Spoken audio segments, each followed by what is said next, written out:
Novo Código de Processo Civil.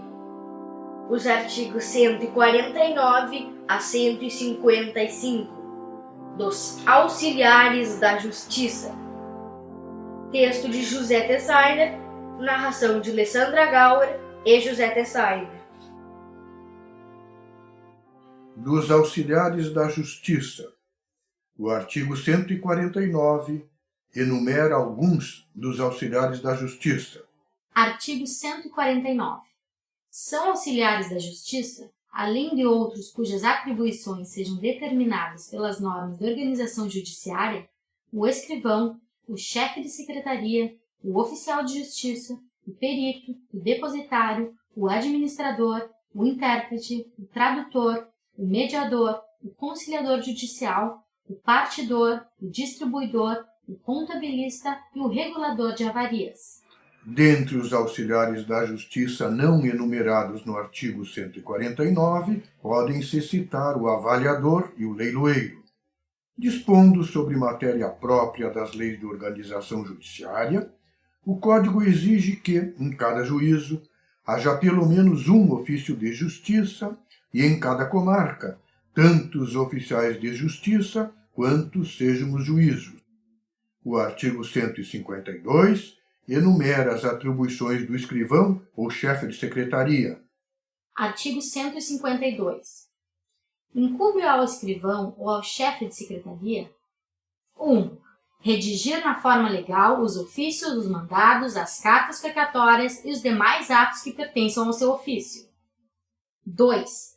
Efetivar as ordens judiciais, realizar citações e intimações, bem como praticar todos os demais atos que lhe forem atribuídos pelas normas de organização judiciária. 3. Comparecer às audiências ou, não podendo fazê-lo, designar servidor para substituí-lo. 4. Manter sob sua guarda e responsabilidade os autos, não permitindo que saiam do cartório, exceto a. Quando tenham de seguir a conclusão do juiz, b.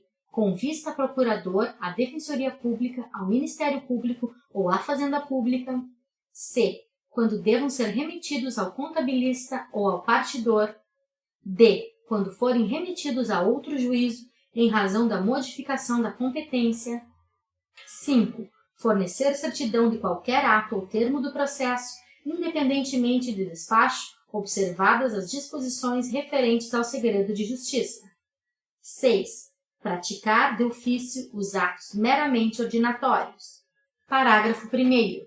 O juiz titular editará ato a fim de regulamentar a atribuição prevista no inciso 6º. O Código permite que o juiz nomeie escrivão ad hoc. Parágrafo 2º. No impedimento do escrivão ou chefe de secretaria, o juiz convocará substituto e, não o havendo, nomeará a pessoa idônea para o ato. No artigo 153, o Código de Processo Civil corresponsabiliza o escrivão ou chefe de secretaria pela observância da ordem cronológica prevista no artigo 12. Artigo 153. O escrivão ou chefe de secretaria deverá obedecer à ordem cronológica de recebimento para publicação e efetivação dos pronunciamentos judiciais. Parágrafo 1º. A lista de processos recebidos deverá ser disponibilizada de forma permanente para consulta pública. Parágrafo 2º. Estão excluídos da regra do caput. 1. Os atos urgentes, assim reconhecidos pelo juiz no pronunciamento judicial a ser efetivado. 2. As preferências legais. Parágrafo 3º. Após elaboração de lista própria, respeitar-se-ão a ordem cronológica de recebimento entre os atos urgentes e as preferências legais. Parágrafo 4º. A parte que se considerar preterida na ordem cronológica poderá reclamar dos próprios autos ao juiz do processo, que requisitará informações ao servidor, a serem prestadas no prazo de 2 dias. Parágrafo 5º. Constatada a preterição, o juiz determinará o imediato cumprimento do ato e a instauração de processo administrativo disciplinar contra o servidor. O artigo 154 enumera as atribuições do oficial de justiça. Artigo 154. Incumbe ao oficial de justiça: 1.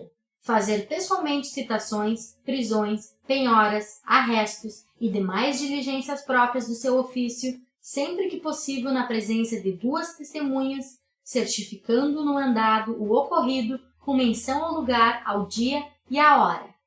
2. Executar as ordens do juiz a que estiver subordinado. 3. Entregar o mandado em cartório após seu cumprimento.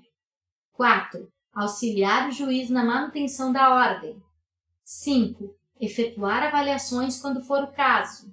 6. Certificar em mandado proposta de autocomposição apresentada por qualquer das partes na ocasião de realização de ato de comunicação que lhe couber. Parágrafo único. Certificada a proposta de autocomposição prevista no inciso 6, o juiz ordenará a intimação da parte contrária para manifestar-se no prazo de 5 dias, sem prejuízo do andamento regular do processo, entendendo-se o silêncio como recusa. Nos termos do artigo 155, o escrivão ou chefe de secretaria e o oficial de justiça respondem regressivamente por perdas e danos quando, sem justo motivo, se recusarem a cumprir no prazo os atos devidos e quando com dolo ou culpa praticarem ato nulo. Trata-se de responsabilidade regressiva, a significar que a ação de indenização deverá ser proposta contra a União ou o Estado, conforme o caso, que denunciará a lide ao servidor. Observe-se que se trata de hipótese em que a denunciação da lide não implica a inserção de fundamento novo. Aqui termina esse episódio. Até o próximo!